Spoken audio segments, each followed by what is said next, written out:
too. Yeah, good to see you again. You too. We met before. We met before, Right. actually, at ABFF, right. and I had a great time there. I was just telling Michelle Rice, I was there to catch some of the TV One films that they were premiering at That's ABFF. right, that's but right. you're performing at this year's Urban One Honors. We're celebrating the 6th annual Urban One Honors right here in Atlanta. And Best in Black. What does that mean for you, Best in Black?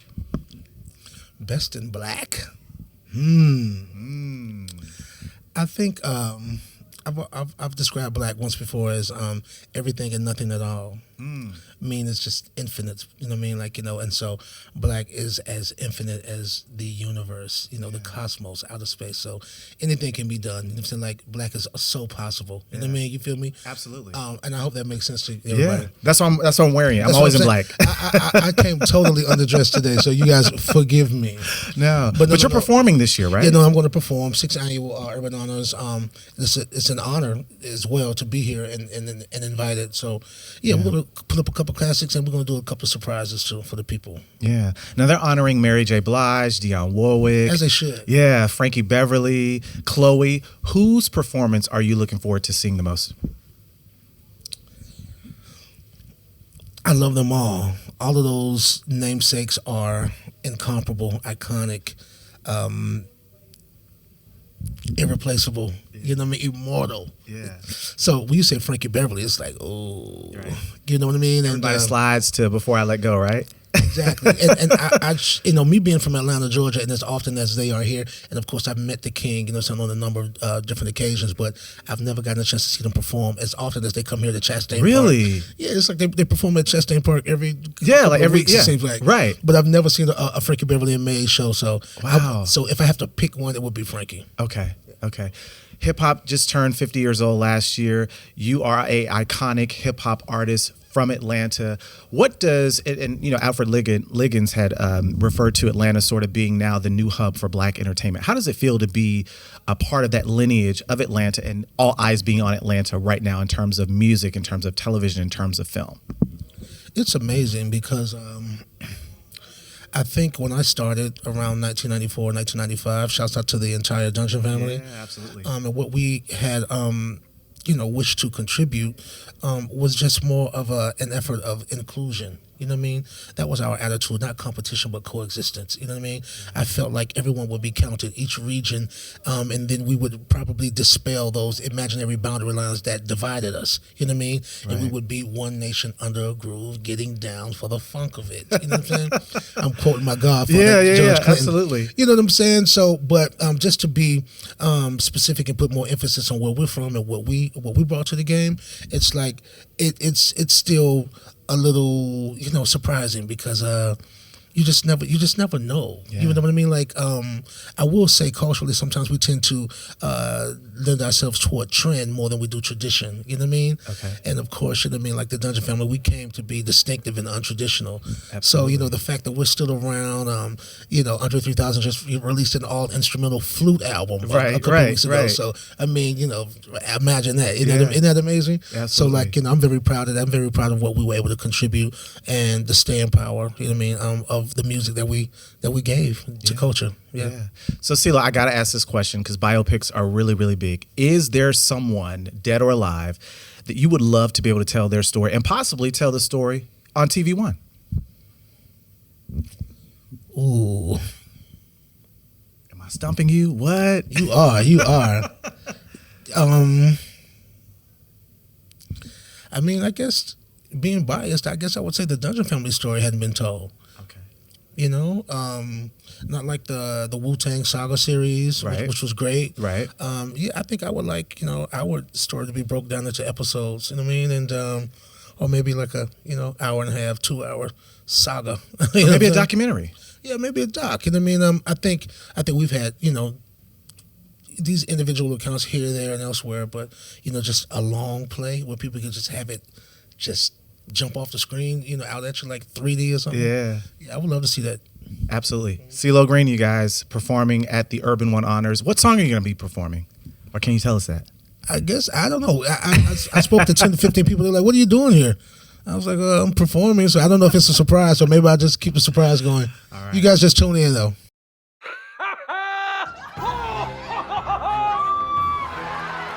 Give your town a reason to celebrate. Because every Goodwill item you bring home brings job training and more to your community. Goodwill. Bring good home.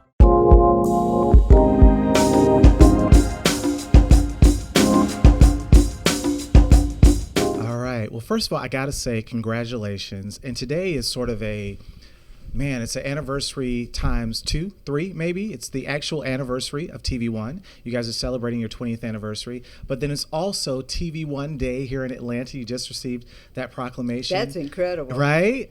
And I want to say when you received your star, Ms. Hughes, here in Atlanta for the Black Hollywood Walk of Fame, you talked about Atlanta being the new hotspot. And I got to say, to have that forward thinking of taking this show and bringing it back to Atlanta. You were here last year. Let's talk about that and that connection, because you also mentioned that during the press conference that you've had this love affair with Atlanta. So let's start there.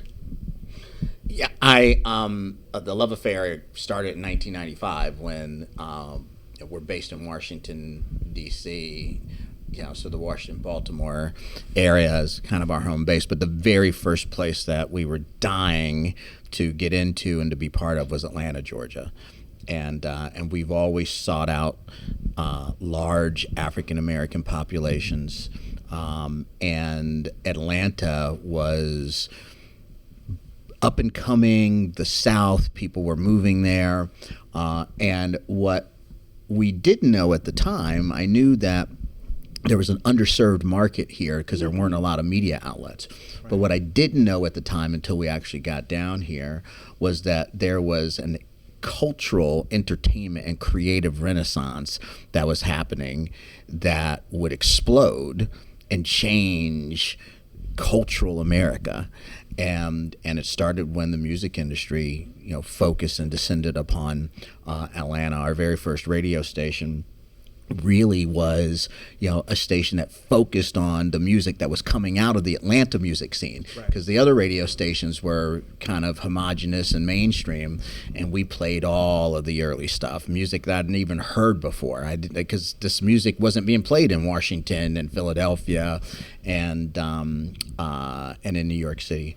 But not long after we gave it exposure in the Atlanta market, it did.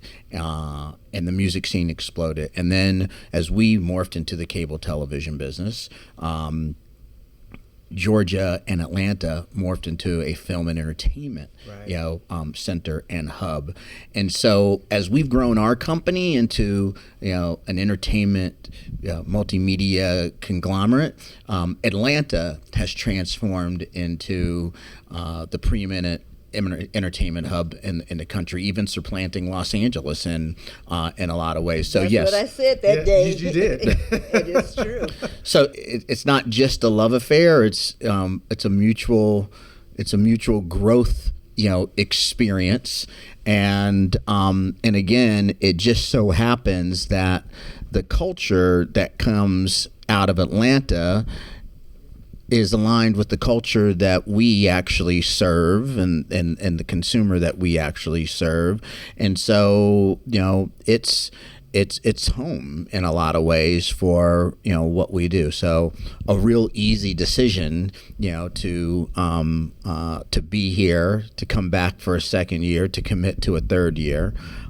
We continue to have a large radio presence, in this market. And we at one point in time when I, first moved to Washington with my mother, Washington, D.C. was considered the Mecca, the chocolate city, the Mecca of Black America. That's right. And that's changed. Atlanta has become that Mecca, because Atlanta always, also had the political power structure that allowed for the growth of Black business. Maynard Jackson was, key to that.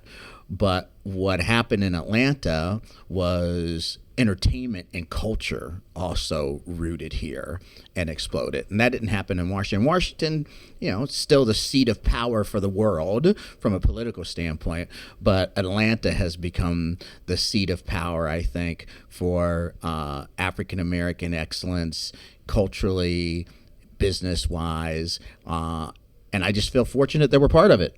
Yeah, Me yeah, too. we're not, don't feel like interlopers. We've been here a long time. Yeah. Absolutely. And I think that our title for this year, Best in Black, best describes Atlanta. So that wouldn't really describe Washington, D.C. any longer. And it's so very interesting because Atlanta became famous. I went to anniversary celebration of the Honorable Andrew Young's visit to Europe to pitch them on bringing the Olympics here. And the crowd could not believe it, that each time he was introduced, they introduced him as the mayor of Atlantic City. They had never heard of Atlanta, Georgia. And he said that that was the most startling thing for him, because here he was saying how wonderful it would be for them to consider Atlanta, and they thought they were going to New Jersey. Wow. And he said afterwards he made a point of having to go to each of the judges and the people that he was presenting to and explain to them that Atlanta, Georgia was appreciably different than Atlantic City, New Jersey. And we were here then. It was so interesting because during his presentation that day, he said that there were a lot of people that shared his vision of what Atlanta, Georgia could be. And he saluted us at that time. Our corporate day was Radio One. And he said, I salute Radio One because you all shared that vision with us, that one day everybody on the planet would know what Atlanta was and what state they were located in. Absolutely. Love that story. I love talking to you because you share history that I didn't even know. So thank you for sharing that little tidbit. Let's talk about this year's honorees. So excited. Dionne Warwick, icon. Mary J. Blige, icon. Frankie Beverly, icon. How does that process work? How do you come up with your honorees? Because those three names alone, and then when you throw in Chloe and you add Donald Lawrence, who is a gospel music legend, how do you come up with the process of your honorees? Well, we have to be completely honest with you. We don't. Have nothing to do with it. The staff. We're calling each other. The staff at TV1, Michelle Rice, who's the president, the African American woman who's the president, of TV1 and CLEO. She and her production staff. Now, we're in the loop in terms of knowledge base, but we don't actually, we don't make those selections. Now, the people that you just mentioned, we have, my mother, like the company have long histories with, all of them. Dionne Warwick, who, known for, decades. Donald Lawrence, I said at the press conference, one of the things that's exciting to me is that this company's basically been responsible for the proliferation of inspirational and gospel music on the FM radio across the country. And it's on, mostly our stations, including here in Atlanta, where gospel music is on FM. So long history with Donald Lawrence, particularly my mother has been involved in the inspirational One of the most gifted individuals in the music industry, but because he's in gospel and inspiration, a lot of people don't know his name. They know his music, but don't know his name. And certainly Mary, J. Blige, over the years, huge fan relationship. And Frankie Beverly, I mean, that's like, if you're black, you gotta have, you have a personal relationship with Frankie Beverly, even if you never met him. Your auntie, your mom, all those. But ironically, I didn't tell the story at the press conference, but my mother threw a birthday party for me here in Atlanta, and I think it was in one of the hotels, the Hyatt Regency or something like that up top. And Frankie Beverly was at my birthday. I think I was turning 37 or something like that, and him in his white baseball cap, right here in Atlanta. And he doesn't go to parties. Okay, he is not. He says that when he's off that stage, he needs his rest. Okay, to get back on that stage. And Alfred said, "That's really Frankie Beverly sitting over there." He came early, stayed the entire time. He stayed to himself, although everyone came over and joined him. But yeah, we go way, way, way back with so many of them. Our number one most popular show for year after year is Unsung. Right. And one of the things I think that the team has done for the entire 6-year process is not only try to look at the accomplishments and the talents of those that they're recognizing, but also identifying an individual like a Donald Lawrence who is major but does not get his story told. He's an unsung master of music. People in all genres recognize his, musical genius. And yet, as I said, a lot of people know his music, don't know his name. Absolutely. We're running out of time. One last question. What is the next step for TV One? You've now crossed this 20-year mark. Where do you see TV One going, or Urban One, I should say, going in the next 20 years? Yeah, it's like we're at a crossroads for the entire media business. Yeah, because the media business is, having to adjust to new forms of content consumption over different distribution systems, that we don't singularly control. Like if you own a radio station, or if you own a television station or a television network, the tech companies are now gatekeepers. So we'll continue to be a creator of content, to our core consumer, but how we ultimately distribute that content and ultimately monetize that content is the subject of much debate among every media company, including the Walt Disney Company and Paramount and Urban One. So, our strategy has always been to stay true to our core audience and move to where they're consuming that content, and that's how we ended up from radio into television into digital, and so we'll make the next turn, whether it's fast channels on smart television, digital video, connected TV. You'll see us continue to be an active player in the evolution of the media business, and I suspect you'll also see us diversify our target audiences a bit as we continue to get larger, but to have a continued core focus on the African American consumer. I agree 1,000%. All right, thank you so much, and congratulations. Right. Thank you. Nobody likes an awkward silence, but you can actually use it for something good. You haven't really been yourself lately. Are you okay? Find out how you can help a friend with their mental health at seizetheawkward.org.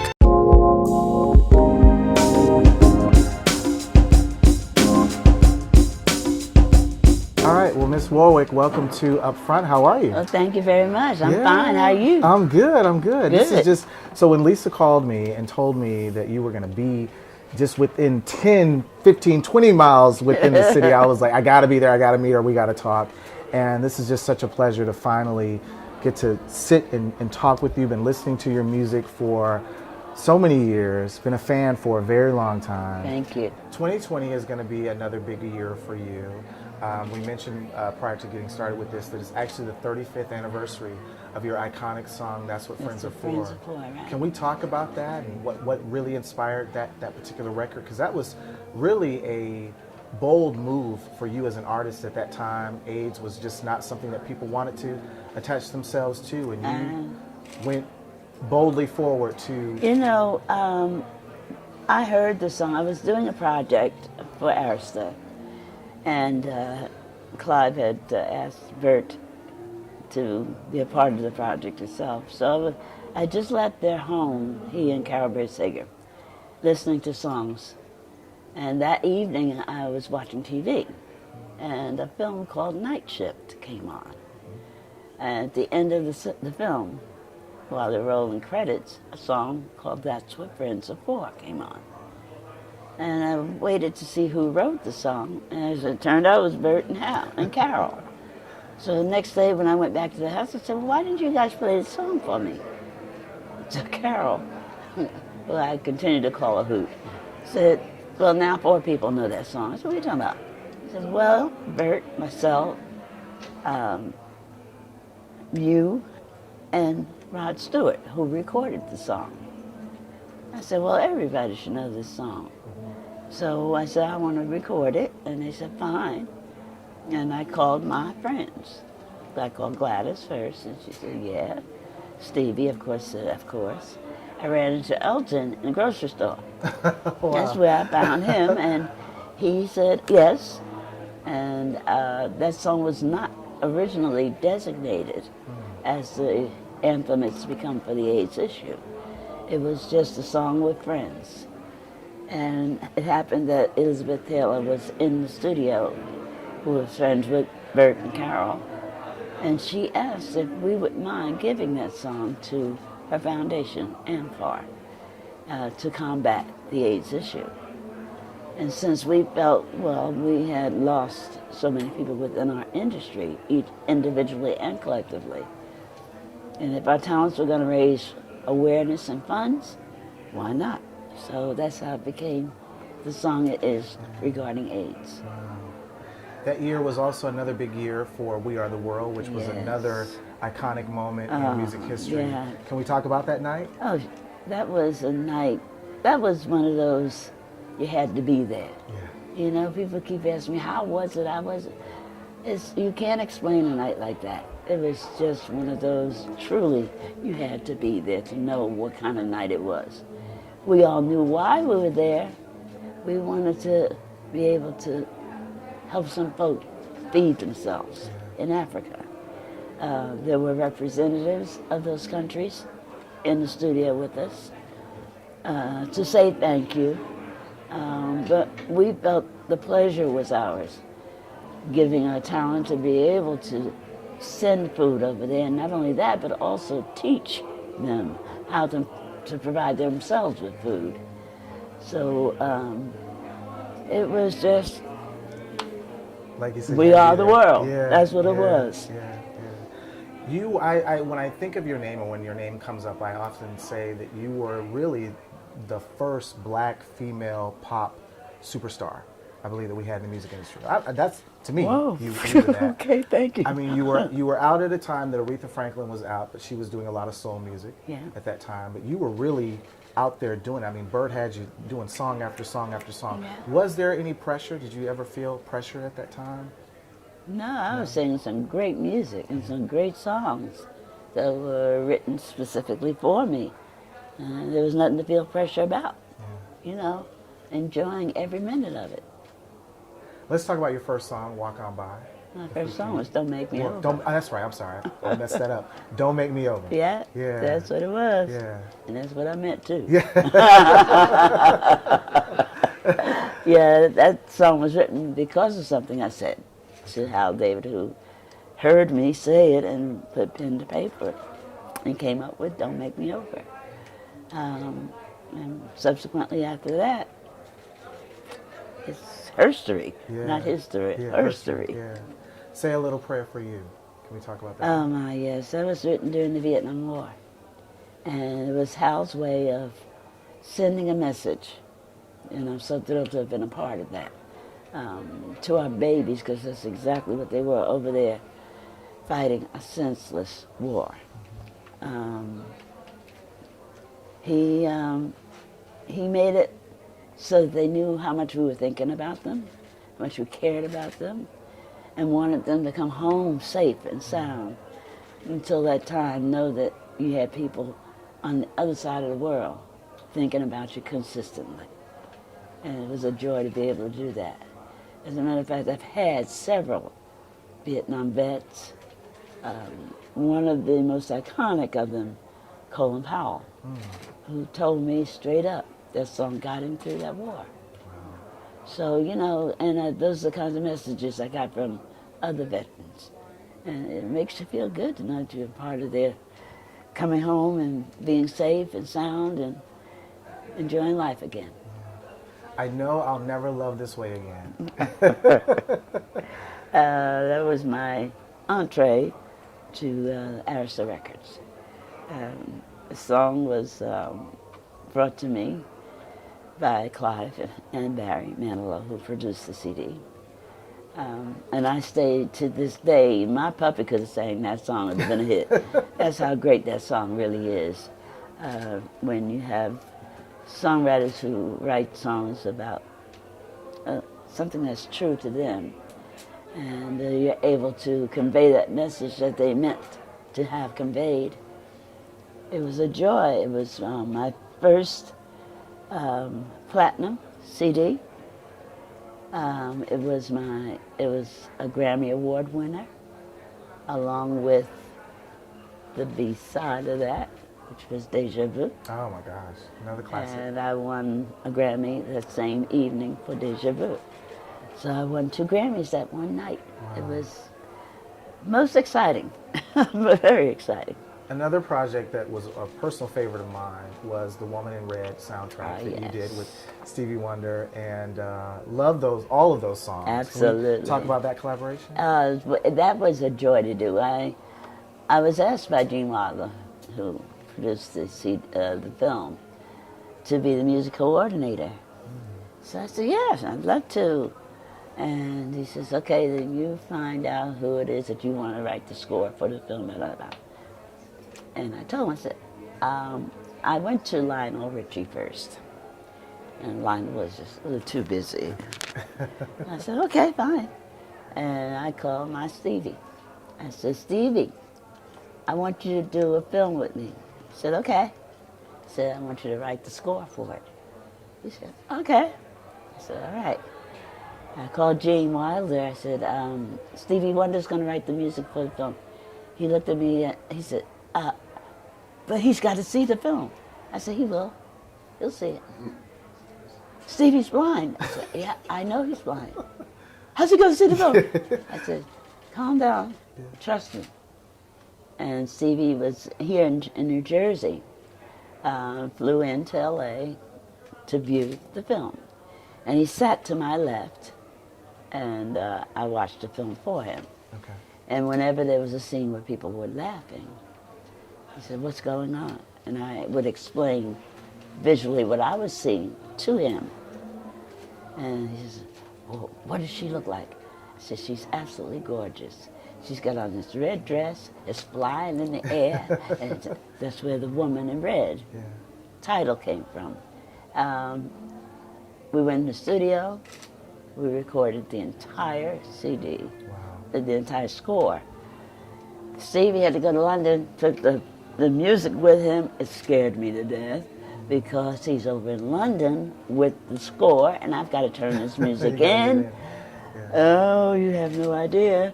But see, Barry Gordy even offered me a job. He said, I'm the only one that gets Stevie to complete something in the time frame that's supposed to be completed. Well, that's true, because I threatened him. I threatened his life. But it was amazing. Nobody was more thrilled than me to see him jump up out of his seat at the Academy Awards and run blindly by himself to those stairs. So he had to go up until, I think it was Warner came in and grabbed his arm to take him up. He deserved that seat. He deserved that Oscar. He really did. And I'm thrilled to have been a part of that. Well, Ms. Ward, thank you so much for allowing us this time and kind of going down Memory lane. Yeah, and just My talking pleasure. about your amazing music. I've got something for you. Can you grab that for me?